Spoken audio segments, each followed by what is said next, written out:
अस्सलाम वालेकुम, आप देख रहे हैं इनसाइड पाकिस्तान। मैं हूं मोहम्मद ज़फ़ीर।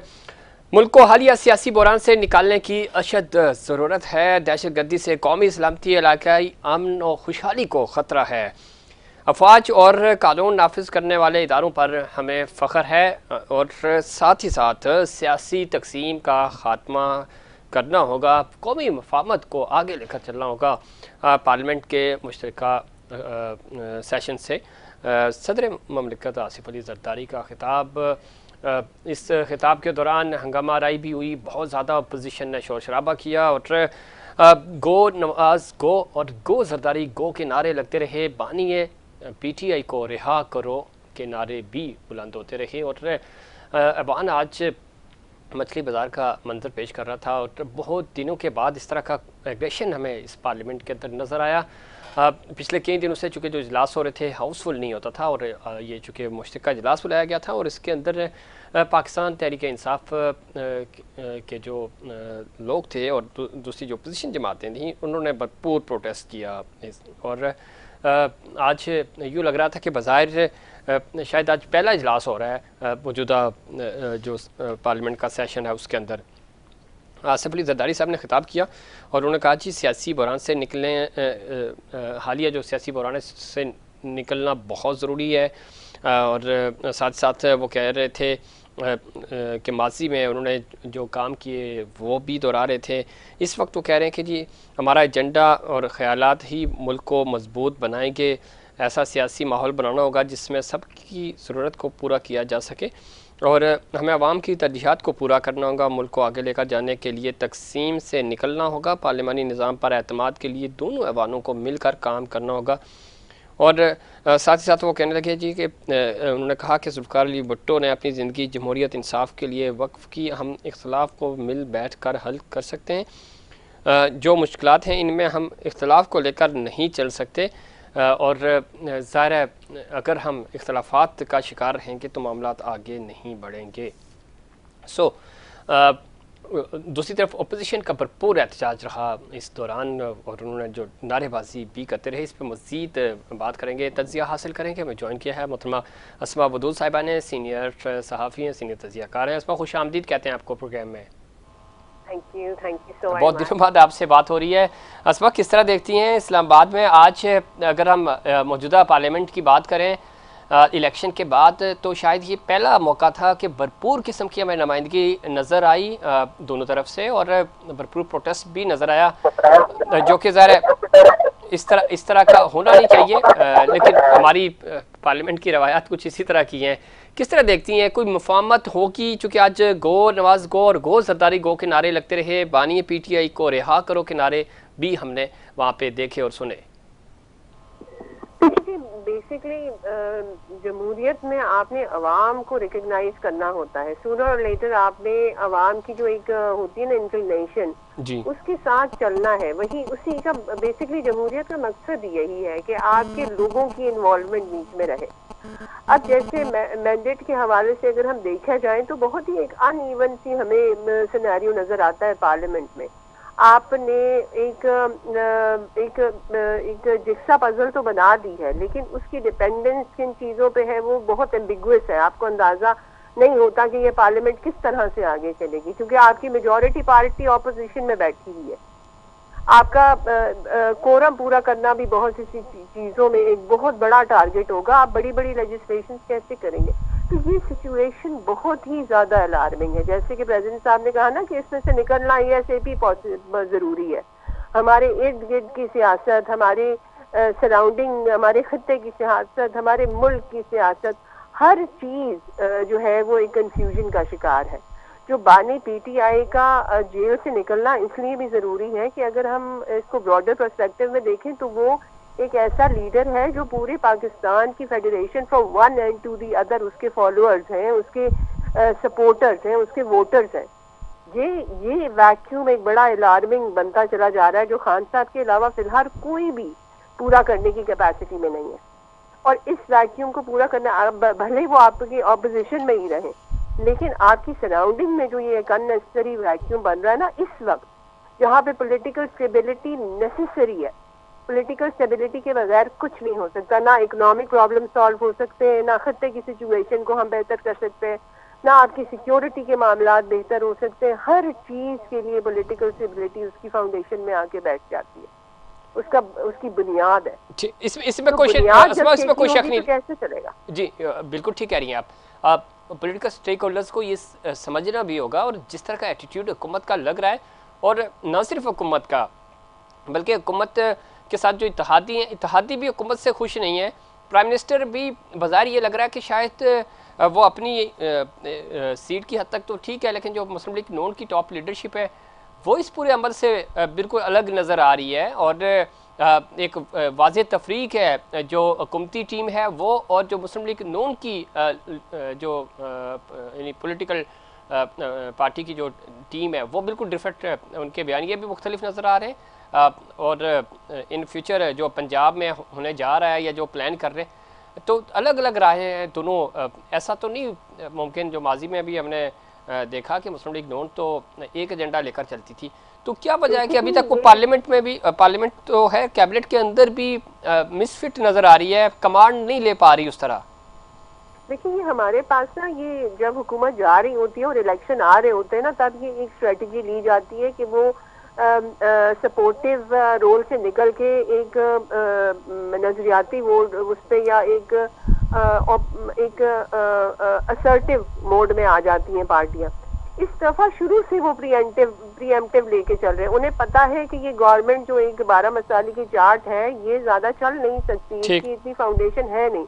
अभी से वो प्रीएम्प्टिव, वो पहले से प्रोएक्टिव होके ना, पहले से बोझ दूसरों के कंधों पे डाल रहे हैं। वो जो एक मिस्टिक कैरेक्टर हमारा शैडोज में चल रहा होता है, हर जो कुछ हो आप एस्टैब्लिशमेंट पे डाल दो, जो कुछ हो आप ताकतवर हलकों पे डाल दो, अपनी रिस्पॉन्सिबिलिटी ना लो। ठीक, आप जब हुकूमत में आ गए हैं तो अब ये आपकी रिस्पॉन्सिबिलिटी है। आपने अपनी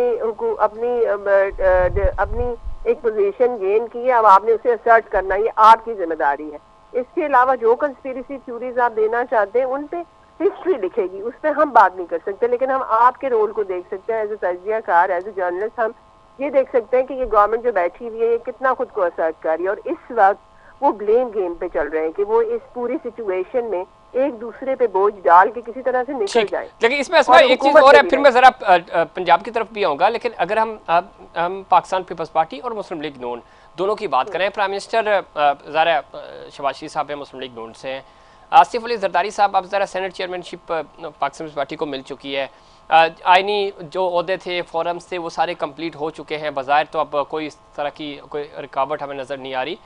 अभी तक के सियासी मंजरनामे की जब हम बात करते हैं और कमांड एंड कंट्रोल की जब हम बात करते हैं, आप कुछ भी कह लें, आसिफ अली जरदारी ज़्यादा सेंट्रल पोजीशन में हमें नज़र आ रहे हैं।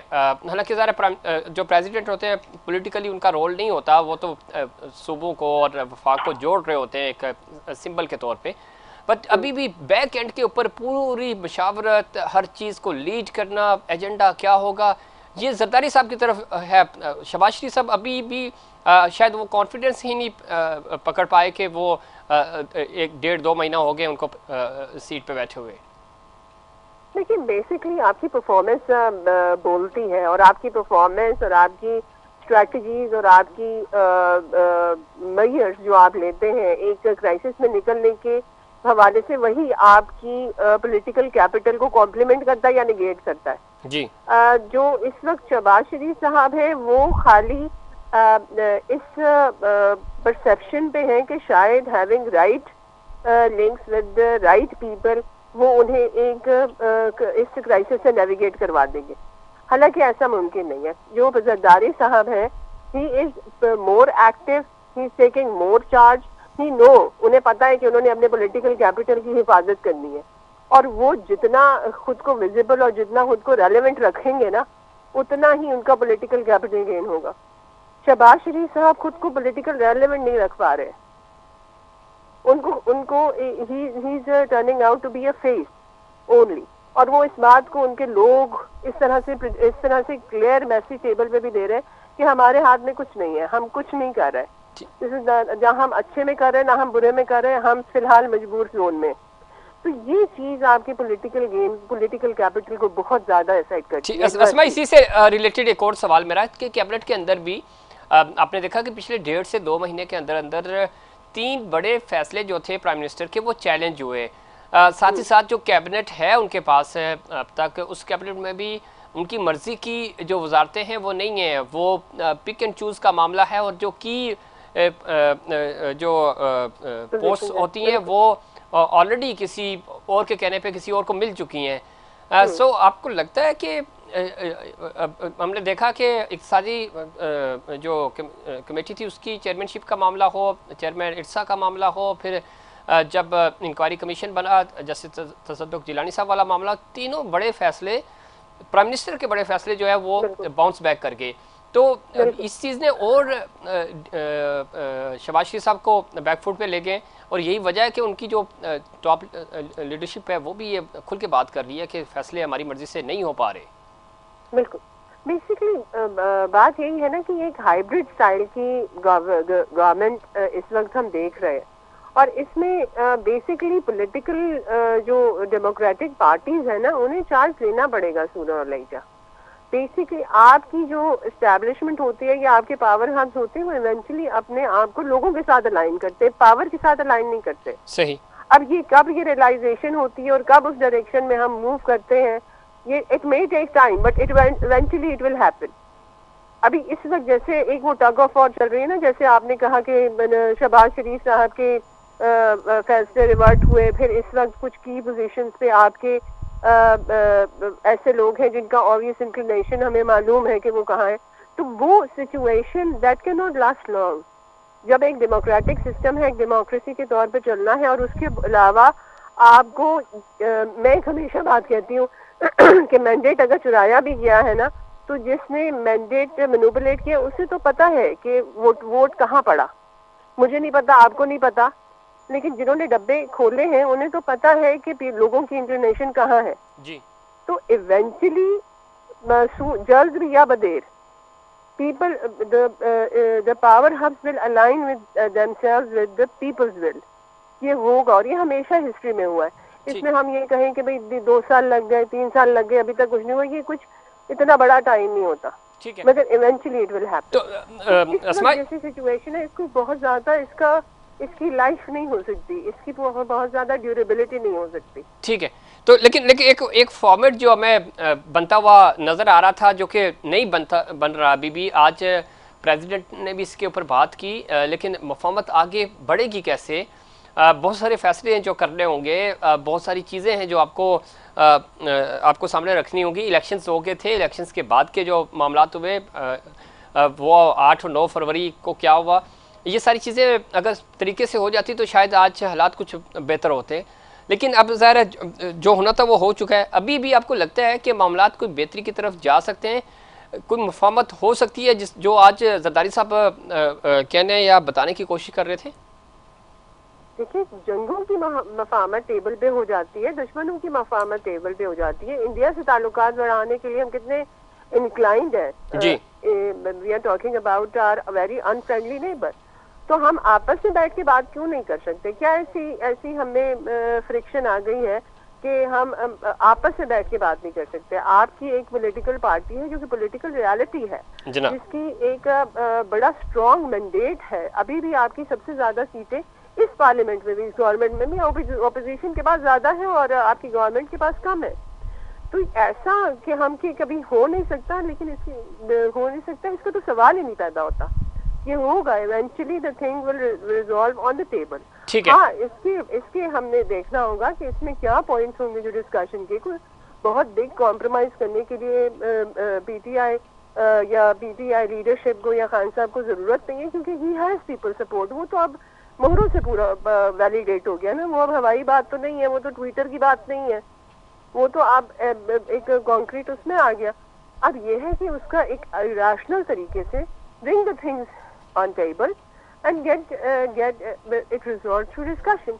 रैशनल पॉइंट्स पे डिस्कशन करें रैशनल तरीके से, और हमारे मसलों का हल ये है। देखिए, इवेंचुअली हर मसले का हल अवाम के कंधों पे जाना है। इकोनॉमिक बोझ है, टैक्स लगने हैं, आपकी सिचुएशन स्ट्रेसफुल होनी है, हर चीज हमने अवाम से एक्सट्रैक्ट करनी है, हर सपोर्ट हमें अवाम से चाहिए, और अवाम को अगर हम निकाल के साइड पे रख तो अवाम को रिलीफ नहीं मिलता, लेकिन सपोर्ट हम अवाम से ही मांगना चाहते हैं। असमत, पंजाब की जब हम बात करते हैं, क्या वजह है? मुस्लिम लीग नून की पंजाब की पॉलिसी बिल्कुल अलग है। वहाँ पे सीएम मरीम नवाज़ हैं और मियाँ साहब मरीम नवाज़ को सपोर्ट करते हुए नज़र आते हैं। पिछले दिनों हमने देखा भी, और जो उनकी लीडरशिप है उससे जब वो बातचीत करते हैं वहाँ पे भी ये जिक्र होता है। वो वफाक में प्राइम मिनिस्टर और वफाकी हुकूमत से मुस्लिम लीग की नून की टॉप लीडरशिप दूर नज़र आ रही है, पंजाब के करीब है, और इस पॉलिसी के साथ यानी पंजाब को बिल्कुल अलग आप ट्रीट करें और वफाक को अलग ट्रीट करें। ये आपको लगता है कि ये तजर्बा कामयाब होगा? और जिस तरह एक कल हमें ये खबरें भी गर्दिश कर रही थी कि मुस्लिम लीग नून चाह रही है कि पार्टी पॉलिसी बिल्कुल अलग हो और हुकूमती पॉलिसी अलग हो, तो इस दोनों को ये सेपरेट कर सकेंगे? और सेपरेट करने के बाद क्या ये तजर्बा कामयाब होगा, या माजी के तजर्बों की तरह ये भी मुस्लिम लीग नून के लिए उल्टा ही साबित होगा? देखिए जी, जैसे पीपल पार्टी, जैसे पीटीआई पीपल पार्टी हमारी पॉलिटिकल सिनेरियो की रियलिटी है ना, नवाज शरीफ पीएमएलएन भी हमारी पॉलिटिकल सिनेरियो की एक बड़ी रेडियंट रियलिटी है, लेकिन या तो उन्हें टोटल नजरियाती होना पड़ेगा जी, या तो उन्हें टोटल दूसरे साइड पे जाना पड़ेगा, या एडजस्टमेंट की सियासत पे जाना पड़ेगा। अगर उन्हें टोटल नजरियाती होना है तो आपकी फेडरेशन में अगर हुकूमत जो है वो ठीक नहीं बनी, तो आपकी पंजाब में भी हुकूमत ठीक नहीं बनी। अगर यहाँ पे रफली सीटें कम है तो वहां पे भी रफली सीटें कम है, तो दोनों के लिए सेम उसूल रखना पड़ेगा, नजरियाती या टुगेदर या नॉट एट ऑल नजरियाती। ये अब उन्हें एक सोचना पड़ेगा कि उन्होंने अपना लॉस्ट पॉलिटिकल कैपिटल जो कि उन्होंने बिल्कुल ही खो दिया। ठीक, लेकिन असमा इसमें एक चीज और मैं जिमरन ऐड करना चाहूंगा कि मियां नवाज शरीफ साहब जब से आए कंफ्यूजन का शिकार हैं। यानी वोट आपने जो लिए थे वो लिए नवाज शरीफ को प्राइम मिनिस्टर बनाने के लिए, और जो वोट उनको पड़े हैं जितने भी मिले हैं वो नवाज शरीफ के नाम के ही मिले हैं, तो ये आप भी जानती हैं, हमें भी पता।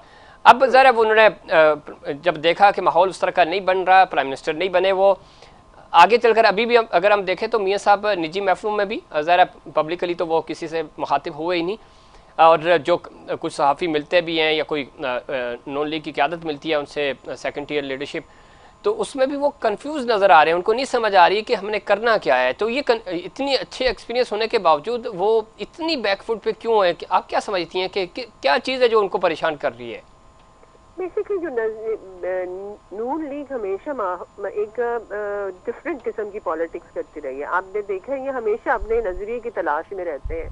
ये एक बहुत ही एक ट्रैजिक बात यह है कि इतनी पॉपुलर पार्टी कभी कोई एक कॉन्क्रीट आइडियोलॉजी अपने वोटर सपोर्टर्स को नहीं दे सकी, और वो हमेशा टाइम में जैसी हवा वैसा नजरिया, उस मुताबिक से ये लोग चलते हैं। तो अभी भी ये कियोस में समझ नहीं आ रहा, एक चौराहे पे खड़े हुए चार रास्ते उन्होंने पिक नहीं किया जा रहा कि हम किस तरफ चले।